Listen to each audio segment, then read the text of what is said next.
My name is Kenneth Njiru. I am the CEO of the Ungwana Institute.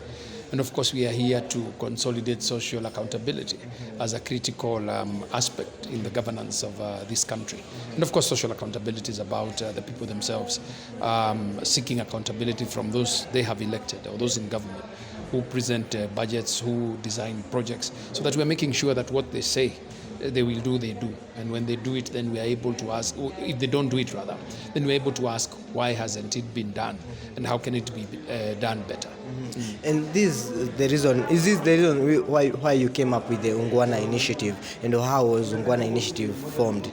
Actually, it is the reason I came up with the Ungwana Initiative, because at that point in time, I was a young man, and it was, the later days of the Moi regime. But I felt that the core thing that was really lacking was that question of values. People doing what they say they are going to do. But even more fundamentally, people getting away with it. And so I felt the need to create that conceptualization, or rather lift that word, which of course had been pushed by Leonard Mambo Mbotela since 1969, and start now codifying it so that organizations can use it, families can use it, schools can use it, drivers can use it. And so for me, that way then, with the opposite to Shenzi, people are able to clearly see the difference. And people are able to now start reaching out to Ungwana as a solution. And by that, becoming a Mungwana as opposed to a Mushenzi. So yes, that is why I embrace this, and I've been running with it. Yeah, you've talked about now, there's one of us who talked about the matrix and the system, how it has been, yeah? And you have talked firmly and so passionately about the system, how it started with us since childhood, yeah? And Ungwana being formed during the Moi era, and you know the Moi era, usually people could not speak, people could not put their voices out there, yeah? How has this childhood affected the way now we handle social accountability in modern times? The question of how we handle accountability in modern times, I think, is a function of the socio-cultural mold that we find ourselves in. I've argued severally that yes, we got a new constitution, but we did not address the people side of the change, and by that I mean the software that runs with the citizens, so that we are able to execute the new constitution. And to that extent, then, it would be important to then talk to the question of the character of the citizen. What are we seeing that we don't like? For instance, why are citizens scared? Somebody talked about the middle class. The middle class won't step up, and they are scared of stepping up because they are protecting their jobs. But it is ushenzi, because at the end of the day, you may be thinking you're protecting your job, but even the structures, the systems, and everything that appertains are simply being demolished, so that you'll wake up tomorrow and find there is no job. For instance, today, a lot of companies are closing down. And if you are scared that you lose your job, there are people already losing their jobs. And so we want to convince people that there is no other way but to engage. And that does not necessarily mean to fight, but it means that you are asking questions. And as a culture, the leaders know that if they do shenzi, we will be in the space. We'll be holding them to account. The leaders know that if you do shenzi and there is a law, then the law must be followed. All right? So that holding, the leadership, or anybody who has promised us to do things, or anybody who's doing budgets to account, becomes an Ungwana act. Not holding them to account and fearing and closing your house, or even trying to privatize some of these things by repairing potholes personally. That is ushenzi, and we must not allow it to happen. Electing leaders who we know are crooks because they bribed you is ushenzi. So to that extent, we want even to go to mashinani. We want to go to the citizen and tell them you cannot do that. Tell them by taking 50 shillings, 100 shillings, when ni mushenzi, na unatuharibia nchi. So that they start saying it is wrong. Right now, it seems okay. In fact, the other day I was talking to somebody from my village, and he says that he voted for UDA because he was given 500 shillings. And he told me, can you imagine 500 shillings? So I asked him, 500 shillings, ilisha lini? Na ulifanyia nini? And when you start asking the critical questions, you realize, by the way, he has no defense. And I told him that is ushenzi, and he agreed. Yeah. Do you think because of this now, politicians are buying votes, literally? Because now if you're given 500 to vote for somebody, that means that you are buying the vote, yeah? Is this the reason now the middle class and the less fortunate are unable to hold people in government accountable? It is the reason. First of all, because we the citizens demand money. In fact, we invoke even, I don't know whether those proverbs exist. You hear somebody saying mukono mtupu haulambwi. What then happens is the more crooked, the shenzis, actually go into government to collect money. And when they collect the money, they come and bribe you. When they bribe you, you elect them. Then they go and steal more money. So it becomes a vicious circle of the dissolution of society. The other day, I was having a meeting somewhere. I had I was talking to about 50 people, and I said, count 1 to 6, and every 6 persons stand up. So in that room of about 60 people, I had 10 people who were standing. And I told them, in Singapore, all of you are dollar millionaires. 1, 2, 3, 4, 5, 6 dollar millionaires, meaning you have almost 150 million shillings in your account. And of course, the 5th, the 4th, the 3rd also have almost similar resources, because you cannot have a dollar millionaire and everybody doesn't have. Why? Because they do not brook corruption.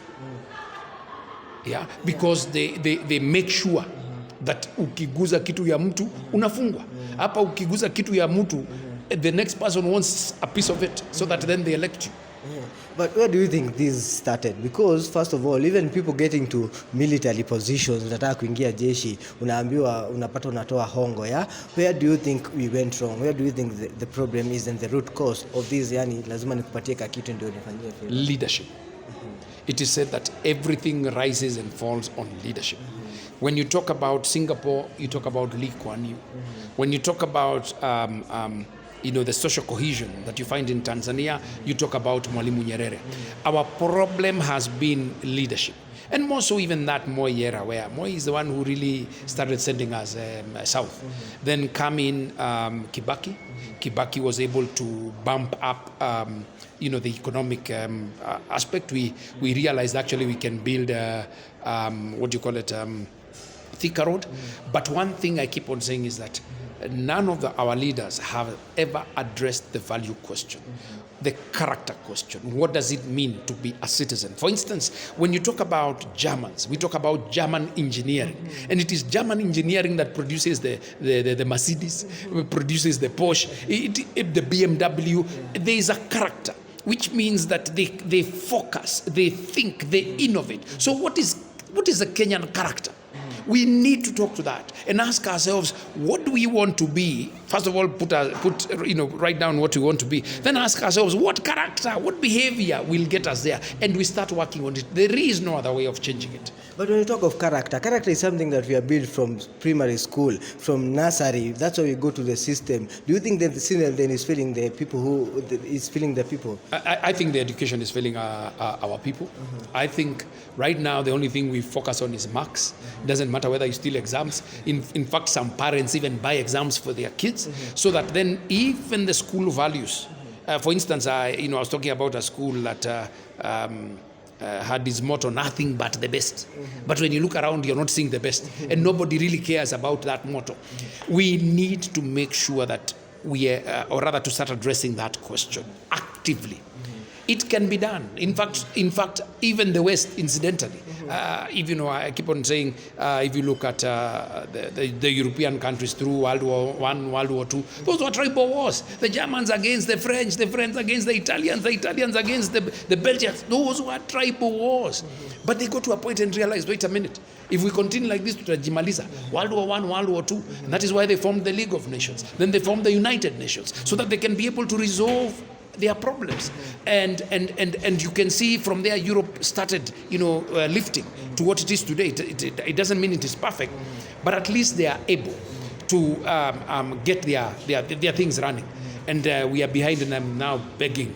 Now, you're talking about now the tribal wars as we wrap up, yeah? You're talking about the tribal wars. Germany were able to solve these, yeah? But we have seen the ethnic groups. I think that's why even the system is working, yeah? But when it comes to Kenya, we have seen they have brought the CBC system. We saw the Ministry of Education last time announced that the way to pass KCSE is only English and I think mathematics only. Do you think now this system is going to work, and is this the way that we should go?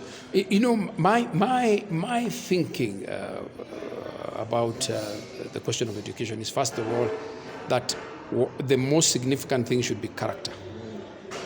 Why I'm saying that is, if you look at Henry Ford, the man who made Ford Motor Company, and today we drive his cars around, he was a primary school leaver. In fact, the greatest inventors never essentially went to school, and I'm not saying school is bad, but what I'm saying is the minute you build character into a society, a professor is able to deliver. But when you have a professor who has no character, he's a drunkard.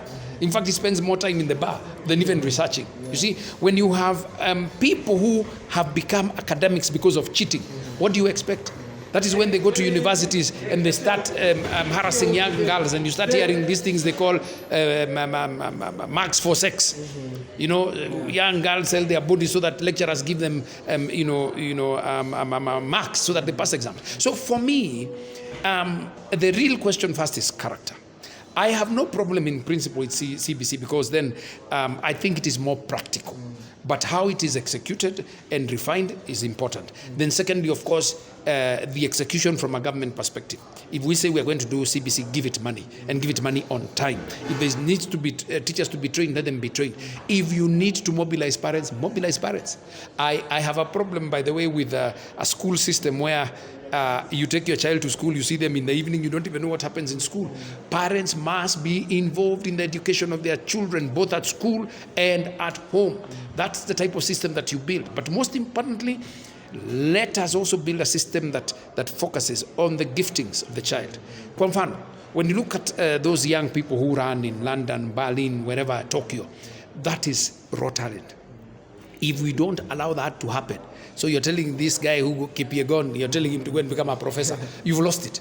You see, let us build a society where talent, if your talent is music, do it to the best of your ability. If your talent is drama, do it to the best of your ability. If your talent is going to the farm, do it to the best of your ability. Kama ni ubunifu, fanya mpaka dunia inakujua. If we allow people, and I keep on saying this is why I like the story of David, because David was 17 years, but that king allowed him to step up. I mean, it's very fundamental. You know, we don't reflect on that. He allowed him to step up because he believed that this young man who had killed bears and lions can kill this man, and the rest is history. So let us have an education system that liberates the creative energies of young people, and let's support them, and then this country will change. Thank you so much, Mr. Njiru, for talking to me. Thank you so much. Asante sana. Tunaona, tunasikia na tutabonga. The voice.